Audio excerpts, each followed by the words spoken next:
এই যে বাসন মাজার কালকে ভিডিও দেওয়ার পর আমাকে বেশিরভাগ লোকই সাজেস্ট করেছে একটা কাজের লোক রাখতে। তো বিশ্বাস করো কাজের লোক আমি না মানে বহুদিন থেকেই খুঁজছি, পাচ্ছি না মনের মতো। তো কালকে আমার বাড়ির পাশের পাড়াতেও গেছিলাম, পিছনের পাড়াতেও গেছিলাম। তারপরে হচ্ছে আমার বাড়ির পাশেই একটা পাড়া ছারকিটোলা বলে মিল্কির, সেখানেও গেছিলাম। তো খুঁজে খুঁজে পেলাম একজনকে, বললাম যে আমার তো সমস্যা হচ্ছে শুধু বাসন মাজাটায়, তো বাসনটা মেজে দিতে হবে। সে বলল যে আমি একবেলায় বাসন মাজতে পারবো।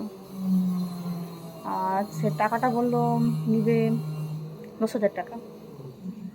আচ্ছা আমি শুনলাম, শোনার পর বাড়ি ফিরলাম, বরকে বললাম যে এমন এমন কথা, 10,000 চাইছে।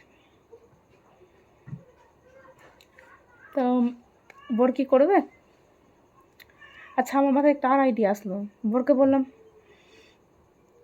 আমরা তো মানে কাজের লোককে তো টাকা দিতামই, না হয় তুমি সেই টাকাটা আমাকেই দিয়ে দাও। আমি বাসন মাজার সাথে সাথে কাপড় কাচা, ঘর মোছা, রান্নাবান্না করা, এভরিথিং শো অফ করে দেবো। তাতে সে রাজি হয়ে গেল। তাই এখন আমি নিজের বরের পার্সোনাল কাজের মেয়ে।